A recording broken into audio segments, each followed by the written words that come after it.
After 10 minutes comes out alone chewing the bone of that bear. 10th animal comes finally.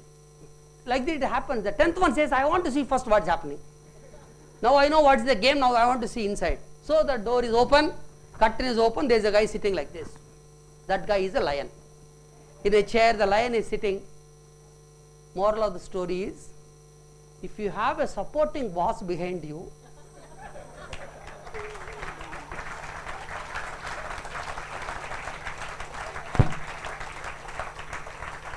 you can write any lousy thesis, you will still get a PhD.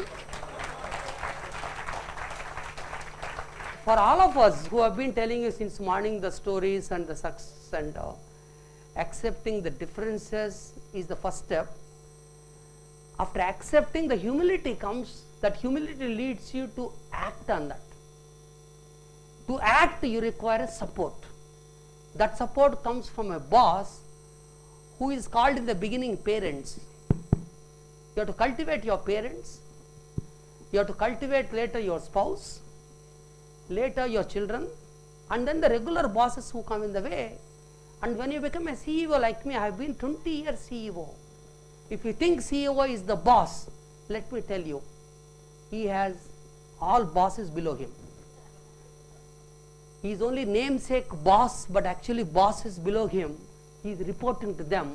He is responsible to all the 17,000 employees who was working with me. I cannot say I am the boss, I will do what I wanted, for which I wanted to cultivate them as supporting bosses. What needs to be done for that? That humility, that humbleness, going there, showing the concern, showing the empathy is what is needed from this story. Thank you so much.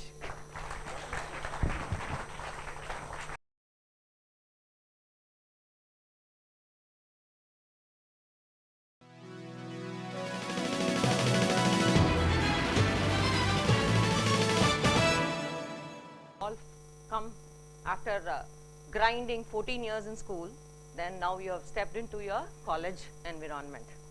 So that itself is a major difference that you have been exposed to, right?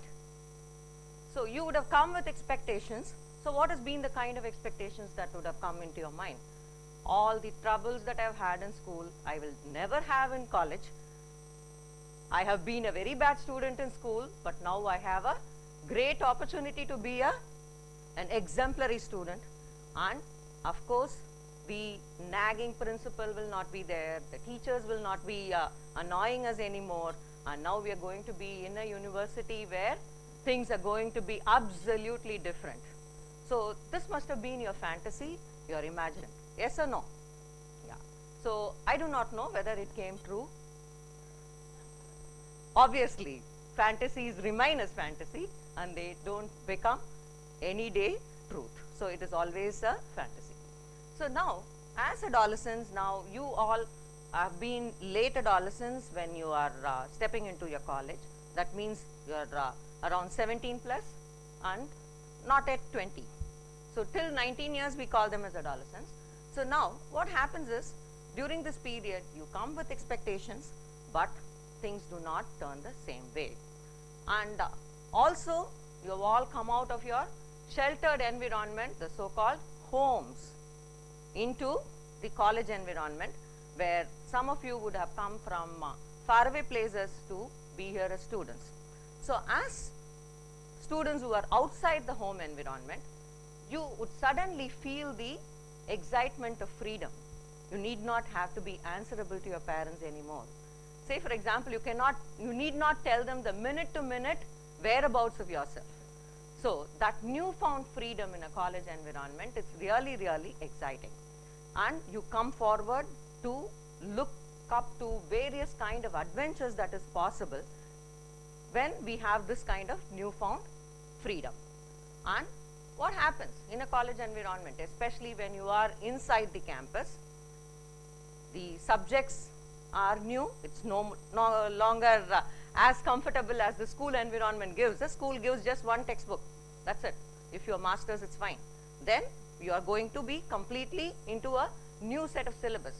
So that comes as a surprise.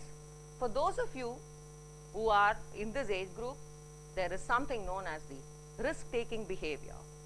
So when your mood is completely comfortable, the risk-taking behavior turns into positive risk-taking behavior.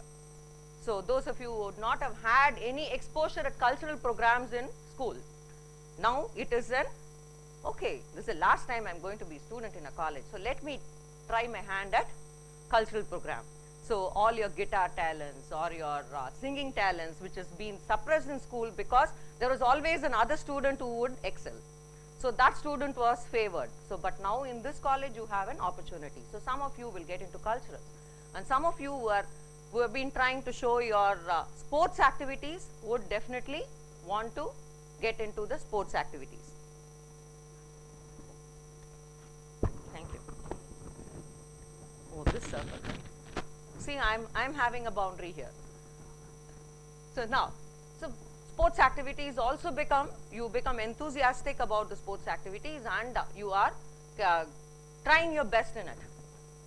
But those of you who are not comfortable with the cultural activities or with the sports activities, what happens? The first weekend in a hostel environment makes you think, okay, it's exciting, but still I have not yet made good friends yet, because it's all of you are new. So in that, when that feeling sets in, you try to sort of find out whether there are any good friends available. So the same like-minded people, somehow, somewhere somebody would say, why not we go for a movie? It's really exciting. You don't have to plan with your parents anymore. You need not have to ask them the permission, right? I have to go to this movie, and this starts at 9:30 and gets over only at 1 o'clock. Is it okay, mom? Not necessary. So you find your friends and you go for a movie, and it is really, really exciting. So then the next weekend comes, the next week starts, and the college goes on. The next weekend arrives. Oh, last week we saw a movie. So what do we do this week? So what do you do after watching a movie? Oh, let us explore into the city. So we need permission to step out of the hostel. So do we have to have permission? Most hostels will insist on permission, but a few of them do not. So the weekend you have a free day.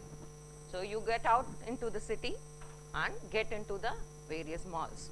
And it is extremely interesting in a mall, especially if you have come from outside places, and you're really stunned at the display of things. And moreover, there is an opportunity to spend time as and when you want to go there. So it is much more inviting. Then the third week starts. Oh, we have finished the cinema. We have finished the mall. So what else to do? The mood is also low. You are thinking about your home because your clothes are not washed. Your food is getting on your nerves because you're missing your mama's food and the original taste of your state food. So that is the time the mood starts falling. And then, by then you would have got into good network, friendship networks. So someone would say, you get connection with your seniors. Oh, we also went through this phase. Come on, don't worry. Now is the time you will have to start doing things which you have not done so far. So what is that? This is where your experimentation begins. So you start experimenting with various activities. What all can be these activities? You name it. Oh, come on, if you have a fag, things will be okay. Hey, come on, why not we take a drink? So the third week, introduction of the so-called ethanol, right, comes into your system. And then you start, okay, it's nice. I've never, all along I have wanted to do it, but this is the first time I got an opportunity to do it. My uncles did it, my father did it, my many other aunties in clubs used to take it, but now I have got an opportunity to do it. But I'm scared. Let me step back. But still, so what? All my seniors are doing. I'm not doing something which is wrong. I'm not doing something which others do not do. So let me take it. So that is how ethanol comes into your system. So initially, it becomes only a liquid which is taken in to give you happiness from what you have been experiencing as a third week student in a hostel. So basically, what I'm trying to tell you right now is, once the mood starts falling down, we start seeking ecstasy. So ecstasy is always short-lived. So what happens? This ethanol comes into our system, and we know that its mechanism of action is in such a way that it stays only for a short period of time in our body. So the disinhibition, meaning the loss of inhibition that you get, the feeling of lightness that you experience, all that disappears after some time. And the next day morning you wake up, sometimes some people have headache, because always the first time you're careful, you don't take much, and so you may not have a headache. Then later what happens? You are back looking at your dirty clothes. Oh my God, this is Sunday morning, I have to wash them. So, okay, hell with the clothes. Today evening, let us try again, get hold of the same friends. So initially it starts as an activity where you are seeking happiness through it. Then later what happens? Our body develops tolerance to it. Then the amount increases. Then you start really thinking, oh, I have already tried smoking alcohol, right, finish. Now what else to do? What else to do? Here in schools itself we see many boys and girls trying weeds. So the next level is, okay, let me mix tobacco and the weeds and try it out. Because there is always a person who is well versed in it, who is ready to teach us the art of mixing it. So then you get into that. Once that is done, then you start wondering, okay, let me increase the frequency of it. So why only should I wait for a weekend? Why should I wait for Friday night? I can do it every day. So that is how slowly you get into certain habits, and that habits start, they no longer remain as something which you are able to control, but they get into the way in such a way that they start controlling our body. So instead of you seeking it to have your ecstasy, later it happens that without it your mood is absolutely low. And then what you do? Okay, all these I've been doing only with friends, but now let me do some more adventurous thing. So under the influence of alcohol, let me drive. High speed driving with the mind altering substance acting on the various neurons. So why are we doing this? Why do you think adolescents get into such kind of thing?